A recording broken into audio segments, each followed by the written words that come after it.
Modern communication is built for total efficiency. Messages, reactions, and media move across our devices instantly, requiring almost zero physical effort from the sender.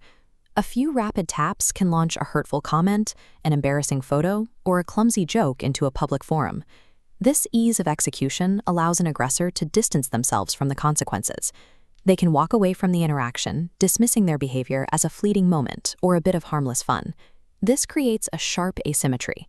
The seconds spent posting a message are negligible, but the psychological toll extracted on the other side can last for months.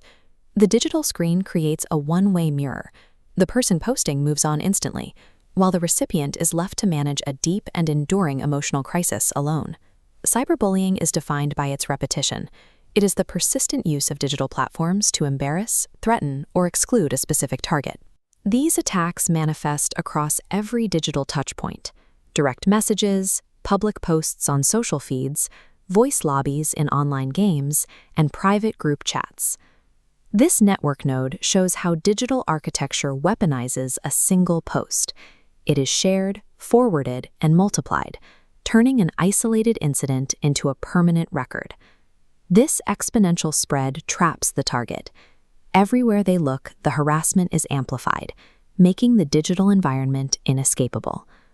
Ultimately, cyberbullying is the creation of a persistent, high-pressure atmosphere that eventually overwhelms the victim's ability to cope. Hostility initiated on a screen follows the target into their physical world, altering how they experience their home and school environments.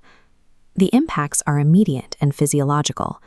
A student may feel a spike of anxiety at the sound of a notification, or suffer through a severe loss of sleep. As the harassment continues, the victim's world narrows. They may lose concentration in class, avoid their friends, and abandon the hobbies that used to provide them with a sense of identity. This is known as the silent ripple.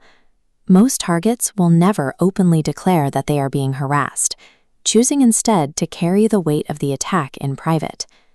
Because the victim retreats, the burden of intervention shifts to the peers and bystanders who can see the changes in their behavior. Since the most severe damage happens internally, paying attention to these quiet behavioral shifts is the most effective way to identify a student in crisis.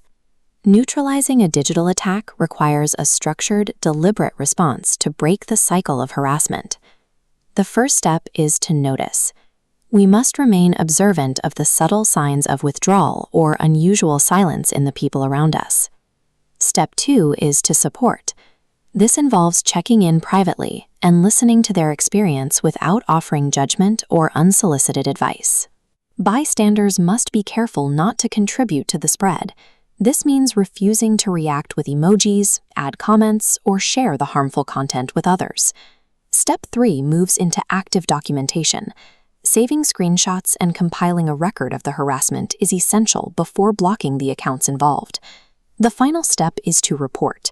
Take the compiled evidence to a trusted adult, such as a teacher, parent, or school representative, who can initiate a formal resolution.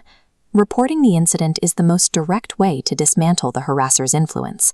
It replaces the isolation of the target with the collective protection of the school community. By following this protocol, we bridge the gap between our screens and our physical lives. We can stop the spread of digital hostility and build safer, healthier environments for every student.